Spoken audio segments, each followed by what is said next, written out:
What's up, interwebs? My name is Cravol, and welcome back to the Wild Frontier. This time we're gonna focus a little bit on Paladin, gonna reveal their legendary and some of the cards that go with them, definitely not all. And yes, before we get started though, we're gonna be starting with two lingering effects, so I do want to clarify lingering's interaction with minions. And after thinking about it, what I've decided is that lingering will essentially attach itself to the target. So stuff like the Craftsman and Forgotten Library would simply be attached to your personal hero and can't be silenced. Penance would be a good example here since it can be cast on anyone. It would be attached to either one of the heroes or any of the minions, and when it's on a minion, it can be silenced. So with that out of the way, let's reveal the first two cards in this, and these will be the only lingering cards in this one, but there will be plenty more in the next video. So, first of all, we have Empowering Light, which is the Paladin spell, and essentially it is the Paladin just constantly empowering one minion, and yes. Then we have the Shaman spell Purge, which is an ability that Shaman has had since Warcraft 3.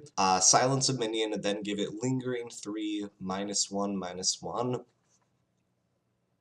Yeah, not much to say about that one.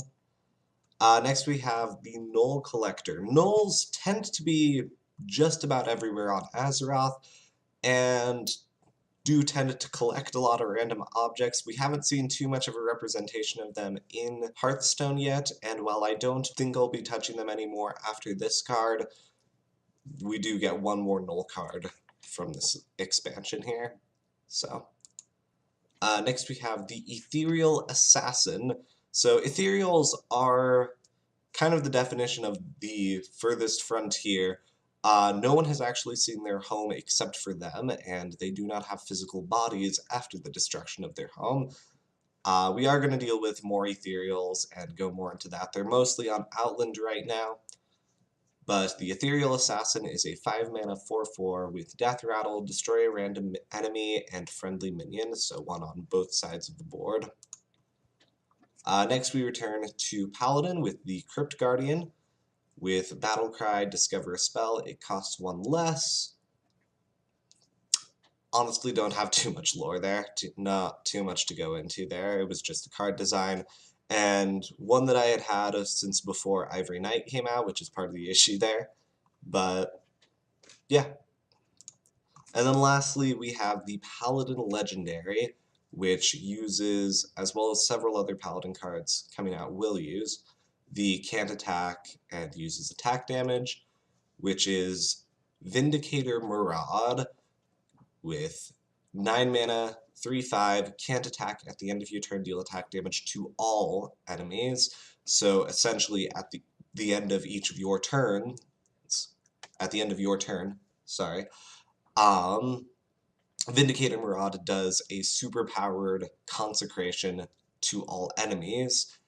Now this was made before Mean Streets of Gadgets Zen came out, so now you've of course got plenty of buffs and plenty of stuff to go along with it. That would probably make this card absurdly powerful, but I don't think I'm gonna design around Mean Streets of Gadgets Zen too much. I just want to focus on coming up with my stuff, making my stuff, and honestly, I don't expect this to ever show up in game, so that's gonna be some of the issues with these. Other than that, I do have plans for other class legendaries and plenty of other cards that use the lingering effect, so be looking forward to that probably next month.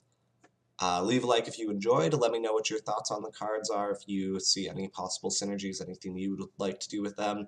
Have a great day, everyone. Toodles.